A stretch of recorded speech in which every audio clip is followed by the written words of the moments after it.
దేవునికి మహిమ కలుగునుగాక. చేరువచ్చిన మీ అందరికీ ప్రభు అయిన యేసు క్రీస్తు వారి యొక్క పరిశుద్ధమైన శ్రేష్టమైన నామములో ప్రత్యేక శుభాలు, ప్రత్యేకమైనటువంటి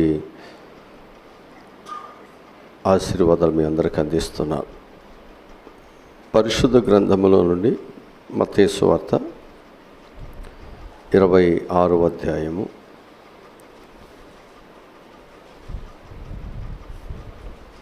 30వ వాక్యం నుండి చదువుతున్నాం.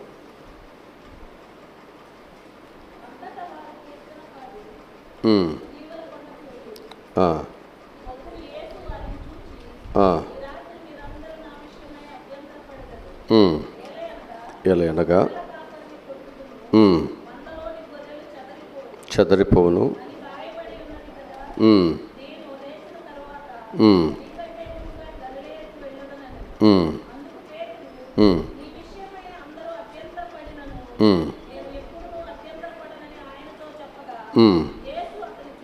అతనిని చూసి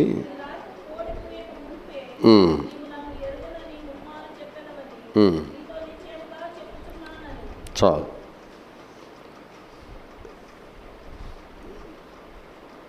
యేసుక్రీస్తు వారు ఆయన శిష్యులు కీర్తన పాడి ఒలివ కొండకు వారు వెళ్ళారు. అక్కడ యేసుక్రీస్తు వారిని చూసి గొర్రెల కాపరిని పట్టుకొందరు, మందలోని గొర్రెలు చెదరిపోవునని వ్రాయబడి ఉన్నది కదా. ఈ రాత్రి మీరందరూ నా విషయమై అభ్యంతరపడతారు అని చెప్పారు. మీరందరూ నా విషయమై అభ్యంతరపడతారు అని సమస్తం ఎరిగినటువంటి సర్వజ్ఞ అయినటువంటి యేసుక్రీస్తు వారు అంటున్నప్పుడు పేతురు మరియు మిగిలినటువంటి శిష్యులు జాగ్రత్త పడవలసింది, కానీ పేతురును జాగ్రత్త పడలేదు సరికదా. మిగిలినటువంటి శిష్యులతో పోల్చుకొని తనను తాను గొప్పగా ఊహించుకొని యేసయ్యతో ఈ విధముగా మాట్లాడుతున్నారు.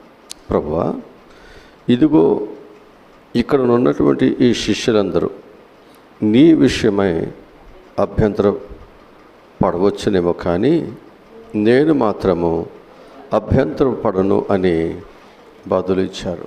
నేను మాత్రము అభ్యంతరం పడను అని బదులిస్తున్నారు. ఇక్కడ పేతురు వారందరికంటే తను తాను గొప్పవానిగా ఆయన పోల్చుకుంటున్నాడు. ఇక్కడ స్పష్టంగా మనకు కనిపిస్తుంది, వీళ్ళందరూ అభ్యంతరపడవచ్చు అంటే వాళ్ళని తక్కువ చేస్తున్నాడు, తను మాత్రం దేవునిని ప్రేమిస్తున్నాను అన్నట్లుగా తను తాను అక్కడ హెచ్చించుకుంటాం. లేకపోతే ఏమనొచ్చు, కొంచెం బడాయి మాటలు మనుషులు ఉంటే మాట్లాడతారు కదా, అట్లా కొంచెం అయినా మాట్లాడినట్లుగా మనకు ఇక్కడ కనిపిస్తూ ఉంటుంది. అయితే స్పష్టముగా ఇక్కడ మనకు కనిపిస్తూ ఉంది అతని యొక్క ఆ స్థితి. ఈ రోజుల్లో కూడా అనేక మంది ఆత్మీయులు వారి యొక్క ఆత్మీయతనమును గురించి, భక్తి గురించి ఎక్కువగా ఊహించుకొని గొప్పలు చెప్పుకునేవారుగా ఉంటున్నారు. ఒక వ్యక్తి ఆత్మీయ జీవితంలో ఏమాత్రము కూడా బడాయితనము అంటే మనుషులు చూసినప్పుడు తనకున్నటువంటి స్థితికి మించి ఎక్కువగా మాట్లాడటం ఆ వ్యక్తి జారిపోవటానికి, పడిపోవటానికి ఒక కారణముగా లేదా ఒక సాధనముగా కనిపిస్తుంటుంది. రోమీలకు రాసినటువంటి పత్రికలో పౌలు భక్తుడు ఈ విధముగా చెబుతున్నాడు. 12వ అధ్యాయము 3వ వచనంలో చెబుతున్నాడు, తను తాను ఎంచుకొన తగిన దానికంటే ఎక్కువగా ఎంచుకొనక దేవుడు ఒక్కొక్కరికి విభజించి ఇచ్చిన విశ్వాస పరిమాణ ప్రకారము తాను స్వస్థత బుద్ధిగలవాడగుటకై తగిన రీతిగా తన్ను ఎంచుకొనవలనని నాకు అనుగ్రహింపడిన కృపను బట్టి మీలున్న ప్రతివానితోనూ చెప్పుచున్నాను. చూసారా ఎంత స్పష్టంగా ఆయన చెబుతున్నాడో ఇక్కడ దేవుని వాక్యము. తను తాను హెచ్చుకొన తగిన దానికంటే ఎక్కువగా ఎంచుకొనక కదా. మనకున్న దానికంటే మనం ఎక్కువగా ఏమనకూడదు, బడాయితనముగా లేకపోతే ఇంకొక విధంగా మనం ఎప్పుడు మాట్లాడకూడదు. కొంతమంది ఆ విధంగా విశ్వాస జీవితంలో కూడా వారే గొప్ప ప్రార్థన పరుల్లాగా, వారే దేవుడంటే బాగా తెలిసిన వారులాగా, మాకంటే తెలిసిన వారికి ఎవరు లేరు అన్నట్లుగా, ఇంకా చెప్పాల్సి వస్తే ఇక పరలోకానికి వెళ్ళేది మేమే అన్నట్లుగా, అసలు లోకానికి నేర్పించేటువంటి వారు ఎవరైనా ఉన్నారంటే ఏ సంఘాలు లేవు, ఇక మా ఒక్క సంఘమే ఆ విధంగా భక్తి భావాలతో ఉంటుంది అన్నట్లుగా చాలామంది రకరకాలుగా వారు మాట్లాడుకుంటారు. వాక్యం చెప్తుంది, నీకు ఇవ్వబడినటువంటి దానికంటే ఎక్కువగా నువ్వు ఎప్పుడు హెచ్చుకోకూడదు. ఇంకేమన్నాడు అక్కడ, దేవుడు ఒక్కొక్కరికి విభజించి ఇచ్చిన విశ్వాస పరిమాణం ప్రకారము, ఒక్కొక్కరికి దేవుడు ఏం చేస్తున్నాడు, విభజించి ఇచ్చిన విశ్వాస ప్రమాణం. ఒక్క మాటలో చెబుతాను, ఒకరికి ఎకరం ఉంటుంది, ఒకరికి 5 ఎకరాలు ఉంటాయి, ఇంకొకరికి 3 ఎకరాలు ఉంటాయి, ఇంకొకరికి 1/2 ఎకరమే ఉండొచ్చు అనుకుందాం ఊరికే. ఇప్పుడు వీళ్ళందరూ అవసరతను బట్టి బ్యాంకుకి వెళ్తారు. 1/2 ఎకరం ఉన్న వాళ్ళకి అతని యొక్క పరిమాణం చొప్పున లోన్ ఇస్తారు, అంతేనా? 2 ఎకరాలు ఉన్నవానికి అతనుకున్న పరిమాణం చొప్పున లోన్ ఇస్తారు. అలాగనే 5 ఎకరాలు ఉన్నవానికి అంతే కదా. అంటే మనకు ఏదైతే ఉందో దానిని బట్టి మనకు లోన్ అనేది రావటం జరుగుతుంది. అట్లాగే ప్రభువు కూడా ఏం చేస్తున్నాడంటే, విశ్వాసులుగా మనకు కూడా విభజించి మన యొక్క పరిమాణము చొప్పున దేవుడు మనకేం చేస్తున్నాడు, విభజించి విశ్వాస పరిమాణ ప్రకారము తాను స్వస్థత బుద్ధి గలవాడగుటకై తగిన రీతిగా తను ఎంచుకొనవలెనని నాకు అనుగ్రహింపబడిన కృపను బట్టి మీలో ఉన్న ప్రతి వానితోనూ చెబుతున్నా. అంతే, మనకు జీవితాలలో దేవుడు మనకిచ్చినటువంటి ఆ స్వస్థత బుద్ధిని బట్టి మనందరము కూడా ఏం చేయబడుతున్నాం, దేవుని యొక్క కృపలను మనము సంపాదించుకోగలుగుతున్నాం. కాబట్టి ప్రియమైనటువంటి దేవుని పిల్లలారా, ఎన్నడూ కూడా నీ ఆధ్యాత్మిక జీవితం గురించి కానీ నీ గురించి కానీ నువ్వు ఎక్కువగా ఊహించుకోవద్దు. మనం ఎంత ఎత్తు ఎదిగినా మనం ఎప్పుడు కూడా తగ్గించుకోవాలి. ప్రభువారు దైవ కుమారుడై ఉండి ఆయన ఏం చేశాడు, తగ్గించుకునే స్వభావం నిన్నేం చేస్తుందంటే హెచ్చించుకునేవాడుగా చేస్తుంది. మనకు లేని దానిని ఉన్నట్లుగా మనం అంతగా ఊహించుకుని మనం ఎందుకు మాట్లాడాలి? కనుక మనం కొంచెం జాగ్రత్తగా మనం ఏం చేయాలి అంటే, మన విషయాలలో ఎదుటివారు మనల్ని ఏమీ నిందించుకోకుండా జాగ్రత్తగా మన ఉన్నట్టు బట్టి మనకు దేవుని కృప అనేది మనకు ఎప్పుడు తోడుగా ఉంటుంది అని నేను మీకు జ్ఞాపకం చేస్తుంటున్నా. అయితే ప్రియ దేవుని బిడ్డలారా, ఇక్కడ దేవుడు చెప్తున్నటువంటి గొప్ప మాట ఏమిటంటే, ఒక సేవకుడు పరిచర్య ప్రారంభించినటువంటి రోజుల్లో అనేక మంది యవనస్తులతో ఆయనతో పాటు కలిసి సేవ చేసేవారు. అందులో ఒక తమ్ముడు తనను తాను ఎక్కువగా ఊహించుకునేవాడు. అన్నా, నాకు కానీ ఒక్కసారి మైక్ ఇస్తే దుమ్ము దులిపేస్తాను, బిల్లీ గ్రహం గారి కంటే అద్భుతముగా ప్రసంగాలు చేస్తాను, దేవుడు నాకు ఒక్క అవకాశం ఇవ్వాలి కానీ భారతదేశం మొత్తాన్ని మార్చేస్తాను అంటూ ఇలా చాలా తన గురించి తాను గొప్పగా మాట్లాడుకునేవాడు. ఇలా ఉండగా ఒకానొక రోజు ఆ తమ్ముడు ఆ సేవకుని దగ్గరికి వచ్చి, అన్నా, నేను ఒక ఆత్మీయ తీర్మానం చేసుకుంటున్నాను.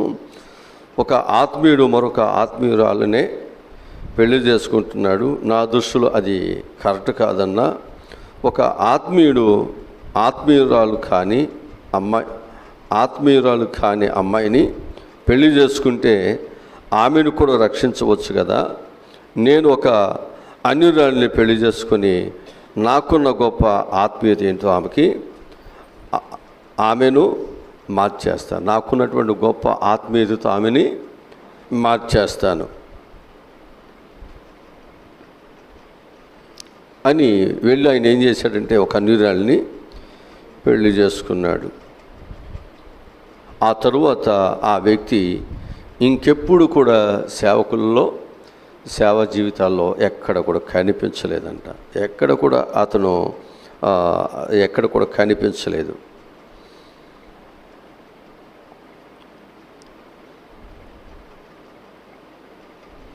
ఎందుకు అతడు ఆ విధంగా, అతని యొక్క జీవితము ఎందుకు అలా మారిపోయింది? వాక్యంలో చెబుతుంది, ఆ అన్యురాలిని మార్చటం కాదు కానీ ఆమె అతను మార్చేసిందంట. తన ఆత్మీయ విషయములలో గొప్పగా ఊహించుకుని వాక్యానికి విరుద్ధముగా పెళ్లి చేసుకుని ఆత్మీయతలో వాడు ఏమైపోయారంటే పూర్తిగా జారిపోయాడు. పరిశుద్ధ గ్రంథములో దేవుడు ఏమైతే లిఖించాడో వాటిని అనుసరించడమే మనకు ఆశీర్వాదకరం. నా నిమిత్తము నువ్వు గొప్ప వాటిని వెదకుతున్నావా? వెదకవద్దు అంటాడు ఇర్మియా గ్రంథములో. ఇర్మియా గ్రంథము 45వ అధ్యాయము 5వ వచనములో, నా విషయంలో మీరు గొప్ప వాటిని వెదుగుతున్నారా? వెతకవద్దు. అంటే ఏంటి గొప్ప వాటిని అంటే, నేను బాగా ప్రార్థన చేయగలను, నేను బాగా ప్రసంగాలు చేయగలను, లేకపోతే నేను బాగా పాటలు పాడగలను, లేకపోతే నేను ఇంకా బాగా పరిచర్య చేయగలను, లేకపోతే నేను అది చేస్తాను, ఇది చేస్తాను, అందరికంటే ఇలా చేస్తాను అని చాలాసార్లు మనం ఏం చేస్తున్నామంటే దేవుని విషయాల్లో మనం గొప్పగా మాట్లాడుకోవటం, గొప్పగా మనం ప్రదర్శన చేయటం కరెక్ట్ అనేది కాదు.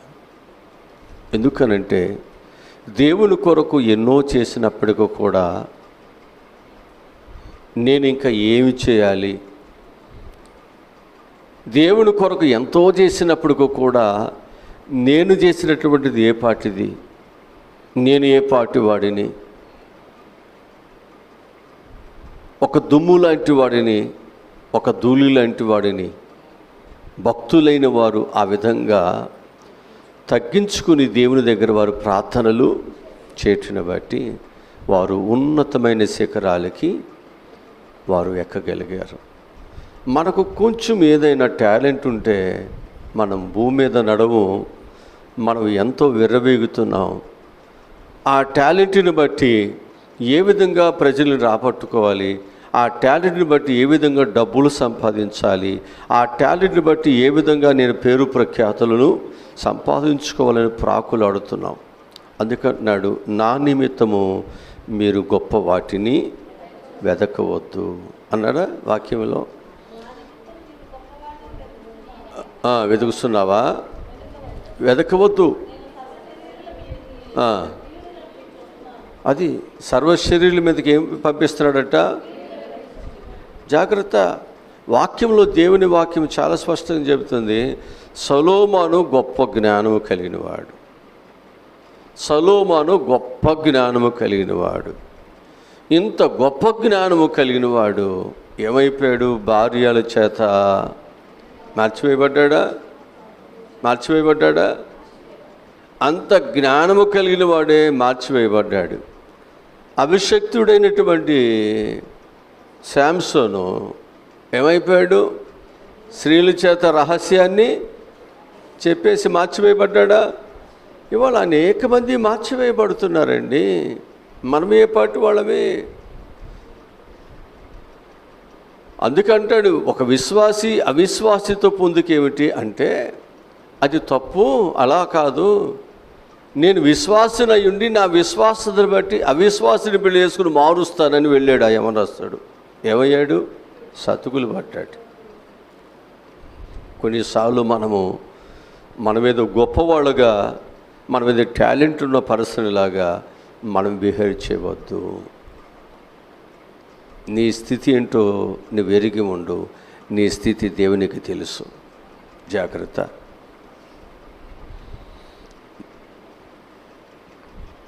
ఒక వ్యక్తి రక్షించబడిన తర్వాత పడిపోయినటువంటి స్థితిలో నుండి లేపబడుతున్నాడు. దినదినము ఉన్నతమైనటువంటి స్థితిలోనికి అడుగులు వేస్తున్నాడు. ఈ విధముగా ఉన్నతమైనటువంటి స్థితిలో ఎప్పుడైతే మనము ఉంటున్నామో, నీ వలే ఉన్నతమైన స్థితిలో ఉన్న ఒక ఆత్మీయురాలినే పెళ్లి చేసుకోవాలి. అలా కాకుండా నీ ఆత్మీయతలో అతన్ని ఆమెను మార్చేస్తానని తప్పుడు అడుగులు వేస్తే పై మెట్టి మీద నుండి నిన్ను క్రిందకి అంతేనండి. చాలా సులభముగా క్రింద పడిపోతాం. పైకి ఎక్కాలంటే చాలా ఈజీ. ఇప్పుడు ఎంతో జ్ఞానము కలిగిన వాడు చాలామంది స్త్రీలు పెళ్లి చేసుకున్నాడు కదా. ఈయన పెళ్లి చేసుకున్న తర్వాత ఏమైంది? నువ్వేమి మా భర్తవే కదా, నువ్వు ఏమి చేయవసలా, మేము వెళ్ళి మా పూజలు మేము చేసుకుంటాం, మా దేవుని దగ్గరికి వెళ్ళి మేము ఆరాధన చేసుకుంటాం, మీరు ఊరికి వచ్చి నిలబడు. అంతే కదా. మరి భార్యల కొరకు చక్కని గుళ్ళు కట్టాడు. అలాగే నేనేం చేశాడు? ఇప్పుడు వాళ్ళతో పాటు ఈయన కూడా చేయకూడని పనులు చేశాడు. ఏమైంది? చివరాఖరికి ఏమైంది చెప్పండి? రాజ్యము విభాగించబడింది. అంతే కదా. ఎంత భయంకరమైన స్థితి. తల్లిదండ్రులు నీకు ఇచ్చేటువంటి ఆశీర్వాదం, ప్రార్థనాపూర్వకమైన దీవులు తల్లిదండ్రులు నీకు ఇస్తే, నీకేమో దేవుడు ఒక గొప్ప జ్ఞానాన్ని దేవుడు నీకు ఇస్తే, ఆ జ్ఞానము చేత నువ్వేమనుకున్నావంటే ఇవన్నీ ఎందుకు అంటే దేవాలయం కట్టాలి, సంపాదించాలంటే ఆ రాజు యొక్క కుమార్తెని పెళ్లి చేసుకుంటే ఆయన దగ్గర నుంచి కొంత డబ్బులు, కొన్ని బహుమానాలు తేవచ్చు. ఇవన్నీ ఎవరికి? దేవుని కొరకే కదా, రాజ్యం కొరకే కదా అని అనుకున్నావు. చివరాఖరికి ఏమైంది? పేరు ప్రఖ్యాతులు సంపాదించుకున్నావు, కూడగట్టిన దాంతో చక్కగా మందిరాన్ని అన్నీ కట్టావు. కానీ నీ తరువాత రాజ్యం ఏమైపోయింది? విభాగించబడి. పొరపాట్లు నీకు తెలియదు. ఇవన్నీ అవి చాలా బాగున్నాయి అనుకుంటావు. నీ వరకు నీకు సంతోషంగా ఉంటుంది. ఆ తరువాత జరిగే సంఘటనలు చాలా భయంకరంగా ఉంటాయి. జాగ్రత్త. ఒక ప్రార్థన జీవితము కనేటువంటి మనము ఎప్పుడునూ మన ప్రార్థనను త్రోసివేసుకునేవారుగా మనం ఎప్పుడూ ఉండకూడదు. అందుకే వాక్యం చెబుతుంటుంది. పేతురు రాసేటువంటి మొదటి పత్రికలో 3వ అధ్యాయం 2వ వచనం చదవండి.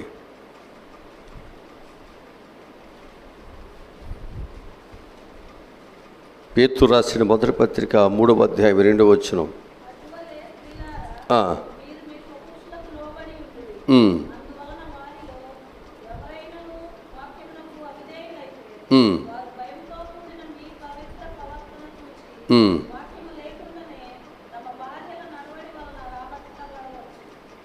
అది మనం ఏం చేయొచ్చు అన్నమాట. వాక్యము లేకుండానే వారిని మార్చుకోవచ్చు. అంటే ఇప్పుడు మనకి ఏం కావాలి? ముందు మనకేం కావాలి? వారిని మార్చడానికి మన యొక్క పవిత్రమైన ప్రవక్తను ముందు మనం నేర్చుకోవాలి. ఈ పవిత్రమైనటువంటి ప్రవక్తన మనకి ఎప్పుడు వస్తుంది కదా?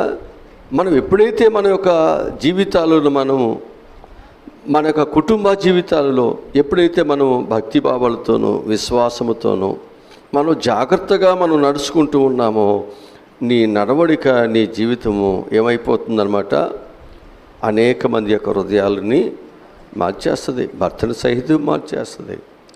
ఇది లేకుండా నేనేదో చేయగలను అనుకుని ఆ యవనస్తుడు చేయలేక సతువులు పడ్డాడు.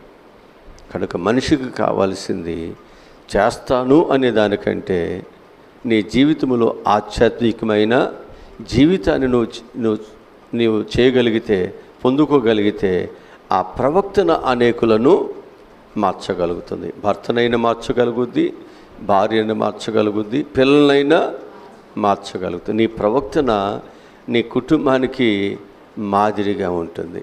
అంతే కదా.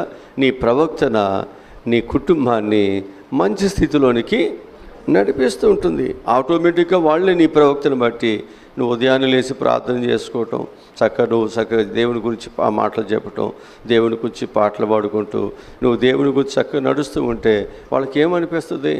మా అమ్మ మా నాన్న లేచిన దగ్గర నుంచి ఇవే ఉన్నారు కదా, మేము కూడా అలాగే ఉండాలని వారికి కూడా అనిపిస్తుంది. నువ్వేం వాళ్ళకి చెప్పవసరలా, నీదేదో నీ పని చేసుకుంటూ ఉంటే వాళ్ళు నిన్ను గమనిస్తారు. భర్త గమనిస్తాడు, పిల్లలు గమనిస్తారు, చుట్టుపక్కల వాళ్ళు గమనిస్తారు, అందరూ గమనిస్తారు. నీ వాళ్ళకి వెళ్ళి బొట్టు కాడికి పెట్టి నువ్వేం చెప్పవసరలా. నీ ప్రవక్తన వారి యొక్క మనస్సుని నీవేంటో అనేది వారి హృదయాలు ఏర్పాటు చేయబడతాయి. మత్తయి సువార్త 26వ అధ్యాయము 33 నుండి చదువుదాం. 33 నుండి చదువుతున్నాం. అందుకు పేతురు, నీ విషయమై అందరూ అభ్యంతరపడినను నేను ఎప్పుడునూ అభ్యంతరపడనని ఆయనతో చెప్పగా, యేసు అతనిని చూసి, ఈ రాత్రి కోడి కూయకు మునిపే నీవు నన్ను ఎరుగనని మారు చెప్పుదు అని నీతో నిశ్చయముగా చెప్పుస్తున్నాను అనేను. పేతురు ఆయనను చూసి, నేను నీతో కూడా సావవలసి వచ్చినాను, నిన్ను ఎరుగనని చెప్పనని. అదే ప్రకారం శిష్యులందరూ కూడా అన్నారు. అదే ప్రకారం చూసారా, ఒక ఆయన చెప్పేసరికి అన్నారా, అంతే. ఒకరు చెప్పేసరికి నేను మాత్రం తక్కువ, నేను కూడా ఇది చెప్పకూడదు అంటే కొంతమంది వారికి విశ్వాసత అనేటువంటిది లేకపోయినా ఎదుటి వ్యక్తి చెప్పాడు కాబట్టి నేను కూడా చెప్పేస్తే పోతుంది కదా.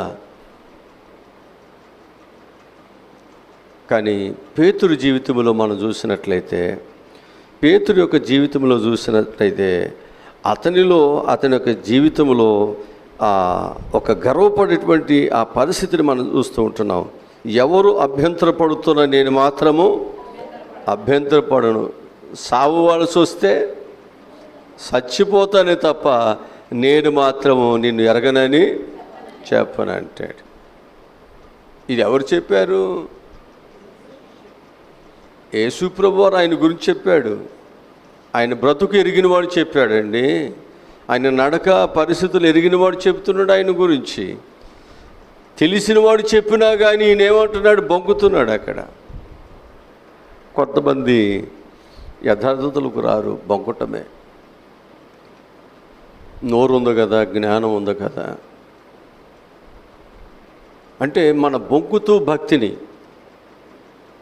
మాటలు చెబుతూ భక్తిని మనం చేస్తూ పోతే రేపొద్దుండే దేవుని దగ్గర నీ బొంకులు, నీ మాటలు, నీ పప్పు ఆయన దగ్గర ఉడకదు కదా. ప్రభు దగ్గర ఉడకుద్దండి. నీ మాటలు సరిపోవు ఆయన దగ్గర. జాగ్రత్త. ఎందుకనంటే తల్లి గర్భములో పిండముగా ఉన్నప్పుడే మన బ్రతుకేంటో ఆయనకి అన్నీ తెలుసు. ఇప్పుడు ప్రభు అక్కడ ఉన్నటువంటి వాళ్ళందరి యొక్క రాతలు, పరిస్థితులన్నీ తెలిసినవాడు ఆయన. ఒక ఊరోళ్ళంతా వచ్చి మాలో తప్పు లేదు, ఈ ఒక్క ఆమె తప్పు చేసింది, మోషే ధర్మశాస్త్ర ప్రకారం రాళ్లతో కొట్టేమని చంపాలంటే ఊళ్ళో వాడు బ్రతుకంతా రాశాడు. చిన్నపిల్లలు మొదలుకొని పెద్దవాళ్ళు బ్రతుకంతా రాశాడు. ఆ ఊళ్ళో వాళ్ళు బ్రతుకేంటండి, దేశం వాళ్ళు బ్రతుకంతా రాయగలడు, ప్రపంచం యొక్క బ్రతుకంతా రాయగలడు.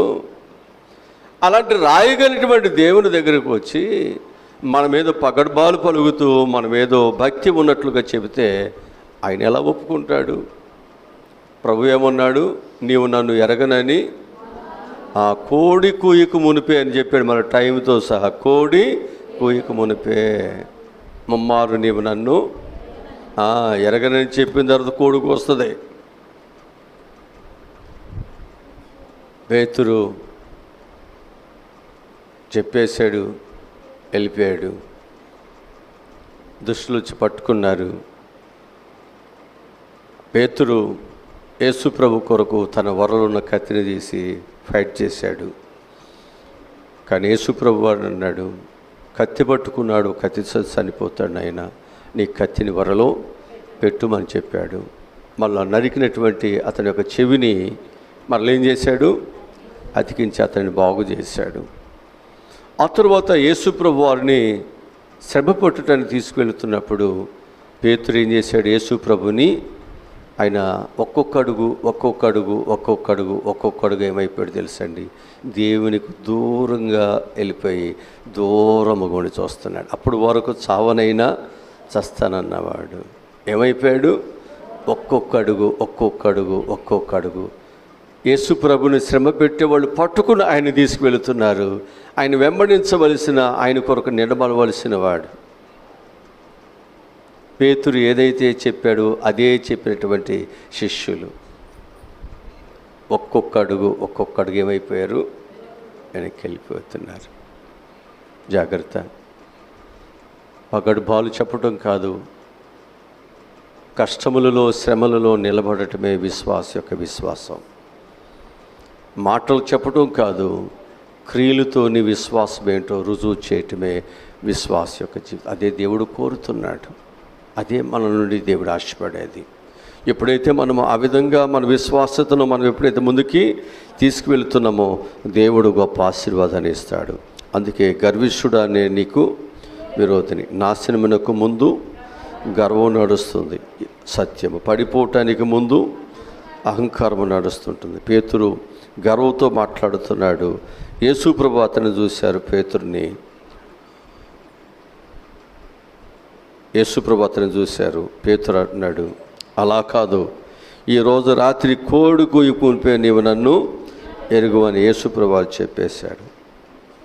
ప్రభు అటువంటి యేసుక్రీస్తు ఖచ్చితముగా నీవు నన్ను ఎరుగువని ముమ్మార్లు చెప్తున్నావని చెప్పేశాడు. పేతురు బుద్ధి తెచ్చుకోవాల్సినటువంటి తాను, ప్రభువా నీవు ఎంత ఖచ్చితంగా చెబుతున్నావంటే అది నిజమే కావచ్చు అని గట్టిగా ప్రభు దగ్గర పశ్చాత్తాపడాల్సినటువంటి తాను ఆయన ఏం చేస్తున్నాడు తెలుసండి? ఆయన ఏం చేస్తున్నాడంటే ఆవేశముగా మాట్లాడుతున్నాడు, కానీ తన బలహీనతను అని గుర్తించట్లేదు. యేసు ప్రభుకి నా బలహీనతలు తెలుసు, నా నడక నా పడక తెలుసు, జరిగేవి జరగబోయేవి కూడా అన్నీ ఆయనకి తెలుసు అని ఆయన గ్రహించకుండా ఇంకా ఆయన ఎదుట ఇంకా బొంగటానికే ప్రయత్నము చేస్తున్నాడు. కనుక మన యొక్క జీవితాల్లో మనం ఎప్పుడు కూడా ఎలా ఉండాలంటే యేసుక్రీస్తు ఏదైతే మనకు చెబుతున్నాడో అది వాస్తవం అని మనము గ్రహించాలి. మనం ఏది పడితే అలాగో మన గర్వాన్ని బట్టి మన బలాన్ని బట్టి మనం మాట్లాడటానికి వీలు లేదు. ఎందుకనంటే యేసుక్రీస్తు వారు చనిపోవాలి, అప్పగించబడాలి, చనిపోవాలి. అలా కుదరదంటే ఎట్లా? అది దైవచిత్తం అండి. అది దైవచిత్తము జరగాలి కదా, అది జరగకూడదు. అలా జరిగితే ఒప్పుకోను అంటే కుదరదు, అది జరగాల్సిందే. అలా జరగటానికే ప్రభువు ఏమన్నాడు? తండ్రి